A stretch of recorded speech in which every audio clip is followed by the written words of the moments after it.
चलिए दोस्तों, भाइयों, प्यारे किसान साथियों, आपको मिलवा देते हैं धरती के भगवान से। और पहुँचे हुए हैं गोपाल बाबू जी के फड़ पे।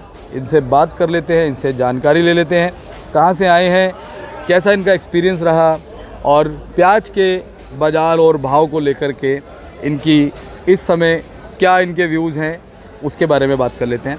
और हमारे साथ में पहुँचे हुए हैं संतोष भैया और हरिओम भैया, दोनों पहुँचे हुए हैं। तो भैया जी, सबसे पहले आपसे शुरुआत करते हैं। ये हरिओम जी हैं। हरिओम जी, आपका स्वागत है दिल्ली मंडी टुडे चैनल पे। Thank you sir. देखते हो दिल्ली मंडी टुडे चैनल? जी सर, बिल्कुल देखता हूँ। देखते हो? जी सर। आप हमारे परिवार के सदस्य हो, आप हमारे सब्सक्राइबर, लोग सब्सक्राइबर बोलते हैं, मैं सब्सक्राइबर नहीं बोलता, आप हमारे परिवार के सदस्य हो। और एक एक सदस्य मेरे परिवार का मेरे लिए बहुत कीमती है। जी सर। अभी हमारे पास ये जानकारी निकल के आ रही है कि बहुत सारे किसानों ने, बहुत बड़े बड़े किसानों ने, जिनके ऊपर कर्जा था, उन्होंने सुसाइड तक कर लिया है। तो इस चीज़ को सुन कर के ना दिल के अंदर जो चुभन होती है, जो दर्द होता है और जो हमारे देश का भविष्य नज़र आता है, वो बिल्कुल काला नज़र आता है आने वाले दिनों में। कि अगर इस तरह से किसान मरता रहा ना, तो खेती कोई नहीं करेगा। जिस तरह से जवान सरहद पे हमारे देश की रक्षा करता है, उसी तरह से किसान जब खेत में खेती करता है। शब्द बार बार बोलता हूँ, मैं बार बार बोलता हूँ, मेरे दिल में बसा हुआ है, इसलिए बोलता हूँ कि जब किसान खेती करता है ना खेत में और उसका पसीना गिरता है, तो आप तो मेरे सामने खुद ही बैठे हैं, साक्षात तौर पे भगवान है, तो वो पसीना नहीं, खून होता है कहीं ना कहीं शरीर का। और वो खून जब गिरता है उस धरती पे, तो उसी से उस खेती की उपज होती है। और ये चीज़ जब इतनी बार मैं बोलूँगा कि हिंदुस्तान का हर एक आम आदमी इस चीज़ को समझ पाएगा। और आप लोगों का हमारे देश के प्रति जो एक प्रेम है, जो एक मेहनत है, आप लोग जो एक हिस्सा दे रहे हैं देश के प्रति, वो समझ में आएगा लोगों को कि असली किसान कौन होता है। और अगर किसान ना हो तो देश के क्या हालात होते हैं। तो आप लोगों का सबसे पहले स्वागत करता हूँ। हरिओम जी, ये बताइए, आप कहाँ से आए हैं? मध्य प्रदेश में किस गांव से आए हैं? और इसके बाद बताइएगा कि आप पहली बार आए हैं आज़ादपुर मंडी में, इससे पहले में? पहले बताइए किस गांव से आए हैं, अपना परिचय पूरा दीजिए। मैं ग्राम दंतोड़िया से आया हूँ, रतलाम, जिला रतलाम, मध्य प्रदेश। और मैं आज़ादपुर मंडी में पहली बार आया हूँ। जी जी सर, पहली बार आए हैं आज़ादपुर मंडी में। कितना माल लेकर के आज़ादपुर मंडी में आए हैं आप? सर 350 कट्टे के आसपास। ठीक है। इससे पहले भी किसी मंडी में आप जो है लोकल मंडी में बेचते रहे हैं माल को? जी सर। कहाँ पे? वहीं रतलाम के आसपास? बदनावर। वहाँ पर अगर बात करी जाए इस समय भाव की, जी सर, बिल्कुल सही बताना, हमारे किसानों तक सही जानकारी पहुँचनी चाहिए। उनकी दुआएं, जैसे मैं दुआओं वाली बात करता हूँ, खैर आप तो दुआओं वाला काम हमेशा ही करते हैं, लेकिन इसमें भी उनकी दुआएं आपको मिलेंगी। अगर बात करें वहाँ की मंडियों की, रतलाम की और एमपी के आसपास की, और बात करें आज़ादपुर मंडी की, भाव में कितना फ़र्क मिला आपको? सर भाव में डिफरेंस तो है। कितना डिफरेंस? करीबन 4 से 5 रुपये का डिफरेंस है। 4 से 5 रुपये का डिफरेंस है। इस बार आपने जो खेती करी है, वो कितने एरिया में खेती करी है? सर इस बार मेरे तो ज़्यादा नहीं है, भैया है, बुआ के लड़के ही हैं। हाँ, संतोष जी। हाँ जी, संतोष जी के यहाँ ज़्यादा है खेती। संतोष जी से भी बात कर लेते हैं। संतोष जी, स्वागत है आपका। संतोष जी, ये बताइए, टोटल अपने पास में जो आपने खेती करी, प्याज की करी या कुछ और भी करा आपने? कपास वगैरह? प्याज लहसुन की खेती। प्याज और लहसुन। लहसुन में तो इस समय बहुत ही बुरी स्थिति चल रही है, मैं जानता हूँ। बहुत बुरी हालत है, और प्याज में भी बहुत बुरी हालत है। अच्छा, ये बताइए, लागत नहीं लग रही है, लागत नहीं निकल रही है। बिल्कुल सही बात है, मुझे पता है, और लगातार इस चीज़ पे हम लोग बात कर रहे हैं। और आप लोगों से बात करने का उद्देश्य ये है कि किसानों की बात रेगुलर कोई पहुंचाने वाला नहीं है। ठीक है, एक माध्यम बने, सरकार के बहुत सारे नुमाइंदे, बहुत सारे लोग। अनुरोध है कि इन दोनों चीज़ों पे बहुत ध्यान दे। बिल्कुल। और किसानों की हालत बहुत ख़राब हो रही है जी। तो सरकार से अनुरोध है कि दोनों को, प्याज और लहसुन पे बहुत जोर लगा के ध्यान दे, और ताकि किसान भला हो सके। संतोष भैया, आप ये बताइए, आपके पास में जो आपने खेती की, लहसुन के अलावा प्याज की कितने एरिया में खेती की है?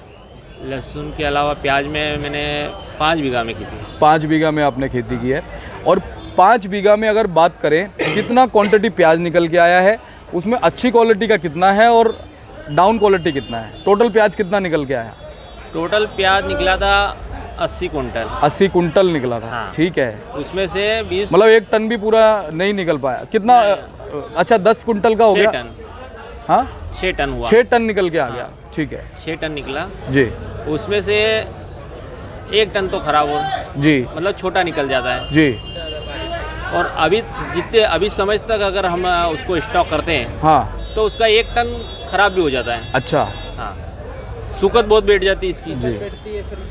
और जब से निकाला तब से अभी तक का रेट में कोई सुधार नहीं। हाँ हम उस टाइम बेचते तो ये अच्छे रेट मिल जाते, बाकी अच्छे क्या वो भी कम थे, लागत ही नहीं आ रही थी, और आज भी लागत नहीं आ रही है। सबसे पहले आपका प्याज कौन से महीने में निकला था? ये निकला था ना मई, जो मई- उपज मई- हुई थी, उपज हुई थी, हाँ, मई उपज में। हुई थी, उसके बाद आपने बेचना कब से शुरू किया? मई के बाद हमने अभी बेचना तो अभी स्टार्ट किया है हमने। अच्छा, जब से आपने रोक ही रखा था। हाँ, रोक। लेकिन प्याज खराब भी हुआ है। खराब हुआ कितना पर प्याज खराब हो गया आपका? खराब हो गया ना, जैसे कि 6 टन में से 1 टन खराब हो गया। ठीक है, उसके लिए आपने कहीं किसी अपने जो आपके वहाँ के एसडीएम हैं या कोई भी ऐसे अधिकारी हैं, कंसर्न अधिकारी है, उनसे कभी आप लोग जाकर के कभी बात करते हैं कि जी हमारा इतना नुकसान हो गया? कौन सुनता है किसानों की, कौन सुनता नहीं है सुनते। आजकल? हाँ, कोई नहीं। चलिए कोई बात नहीं, सुनेंगे, ज़रूर सुनेंगे। हम आपकी बात इतनी बार कहेंगे कि सुनना पड़ेगा। हाँ, यही आपसे भी अनुरोध है कि आप इस अनुरोध नहीं है, अनुरोध नहीं है, आप तो हक से बोल सकते हैं, आप ही का चैनल है। हाँ, तो और आपकी बात माध्यम हर से बार हम उठाएंगे। आपके माध्यम से हम ये बातें आपको सुनाते हैं और इससे इसी माध्यम से आगे बढ़ती है बात। माध्यम से हम यहाँ पे आए। जी, बहुत अच्छी बात है। और मैं आपको बताता हूँ कि मैं इस चीज़ को गणना करके बैठा हूँ कि आने वाले 10 साल के बाद जी, अगर हमारे किसान ने खेती करना छोड़ दिया ना, तो हालत हमारे खराब हो देश के हालात बहुत ख़राब हो जाएंगे। मैं इस चीज़ को गणना करके बैठा हूँ और इस चीज़ को सोच रहा हूँ कि क्या होगा हमारा।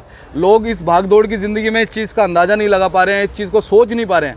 मैं इस चीज़ को सोच रहा हूँ। मैं इसलिए बार बार किसान की बात करता हूँ कि अगर हमारे देश का किसान समृद्ध होगा तो हमारा देश भी समृद्ध होगा। तो एक सबसे बड़ा महत्वपूर्ण सवाल मैं संतोष भाई आपसे पूछने जा रहा हूँ। जी, बोलिए। मुझे ये बताइए, बिल्कुल निष्पक्ष तरीके से बताइएगा, आपको क्या लगता है कि तेज़ी कब तक आएगी भावों में? तेजी का तो देखो किसी को पता नहीं चलता है। वो आपकी बात बिल्कुल सही है। हाँ। लेकिन आप किसान हो, जी, आप अंदाज़ा अपना बताइए, थोड़ा सा, कोई ये कंफर्म नहीं कह रहा, आपको लगता है कि तेज़ी आएगी? तेजी का तो नहीं बता सकते हैं कि नहीं लगता आपको कि क्योंकि तेजी? माल स्टॉक भी है। हाँ, माल स्टॉक गांव में बहुत बड़ा है। अच्छा। कि लगता नहीं है कि तेजी आएगी। किसान साथियों को सही मार्गदर्शन दो। जो मैंने आपको बात कही थी शुरू में कि हमारे लिए दुआएं महत्वपूर्ण है। जी सर। किसी के लिए कुछ होता होगा, नहीं होता होगा, मेरे लिए तो मैं तो दुआएं ही कमाने आया हूँ और दुआएं ही कमाऊँगा। मेरे किसान साथियों को आप ये सही एक बार मार्गदर्शन दो, मालों को निकालें या अभी और इंतज़ार करें आपके हिसाब से, क्योंकि आप किसान हो। मेरे हिसाब से तो माल को निकालना चालू कर दें, माल को निकालना चालू करना चाहिए। क्योंकि अब उसकी मतलब सूकत बहुत बैठने लग रही है। हाँ तो अच्छा है कि अब माल को अब बेच दें जी। कि भाव जो है वही मिलेंगे। और अगर मान लो बाद में भाव बढ़ गया तो आपके हिसाब से भाव बढ़े तो लगता है क्या भाव बढ़ जाएगा? काम करो, नहीं तो आधा आधा माल निकालते जाओ ना। हाँ। धीरे धीरे निकालते रहो। जी। आप स्टॉक करके ही बैठ गए ना, वहाँ मालूम पड़ेगा भाव ही नहीं बढ़े, भाव नहीं तो बढ़े, फिर क्या करोगे? फिर दिक्कत ज़्यादा हो जाएगी। थोड़ा थोड़ा निकालते रहें। अगर आपका थोड़ा माल बचता भी है हाँ, तो आप उसको फिर अच्छे भाव में बेच सकते हो। हाँ, वही तो आपका घाटा नहीं होगा कुल मिलाकर। अगर भाग्य, जैसा बाबूजी ने कहा, अगर भाग्य साथ देगा तो आपने जो हल्का निकाला है वो भी आपका बिकेगा हल्के में, चलो, और जो आपका और अच्छा माल पड़ा है उससे आपको फ़ायदा हो जाएगा, हाँ, और क्या। लेकिन घाटा नहीं होगा। तो ये तरीका आपने सही बताया और उम्मीद करते हैं हमारे जो दर्शक हैं इस तरीके को समझेंगे।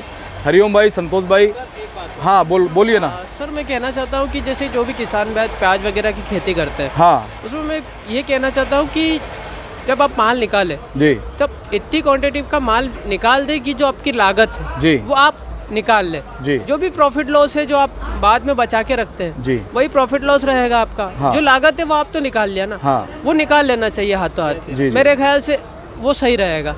बहुत अच्छा, आपने बहुत अच्छा मार्गदर्शन किया। बहुत ईमानदारी से, बहुत सच्चाई से आपने हमारे किसान साथियों को सच्चाई बताई और हम भी यही काम करते रहेंगे, आपसे वादा है। जी सर। ये पहला और आखिरी नहीं है। आपसे भी, ये है कि आप इस चैनल के माध्यम से किसानों को जागरूक करते रहो। बिल्कुल करते रहेंगे। और ऐसी ऐसी चीज़ें हमारे पास है ना, हाँ, मेरी जो टीम है, हाँ। हम लोग ऐसी ऐसी चीज़ों पे काम करने वाले। आने वाले कुछ दिनों बाद ना जी, जी। आपकी दिक्कत परेशानियां ख़त्म होंगी। ये जो आवक से रिलेटेड परेशानियां रहती हैं, बहुत सारी चीज़ों से रिलेटेड परेशानियां रहती हैं, आप लोगों को इतना आनंद आएगा काम करने में, किसी किसान को घाटा नहीं होगा। और बस आप लोग अपना सपोर्ट बना के रखिए, ऐसा काम करने वाले हम आप लोगों के लिए बहुत अच्छा होगा। बहुत बढ़िया, धन्यवाद। बहुत बहुत धन्यवाद, आप आपको भी दिल्ली मंडी बहुत टुडे धन्यवाद चैनल पे जो आए। आप- हाँ। हरिओम भाई, संतोष भाई, उम्मीद करते हैं फिर आपसे मुलाकात होगी और ये मुस्कुराहट आपकी बरकरार रहेगी, परिवार में हमेशा समृद्धि बनी रहेगी, खुशी बनी रहेगी। बहुत बहुत धन्यवाद आपका। धन्यवाद। जय श्री राम। चलिए दोस्तों, वीडियो को लाइक कीजिएगा, चैनल को भी कभी सब्सक्राइब कीजिएगा, ताकि इसी तरह से आपको दिल्ली की आज़ादपुर मंडी से और ज़्यादा बेहतरीन, उम्दा और अच्छी जानकारियाँ हम उपलब्ध करा पाएँ। चलिए मिलते हैं अगली अपडेट के साथ, तब तक के लिए जय हिंद, जय भारत, जय जवान, जय किसान, जय श्री राम।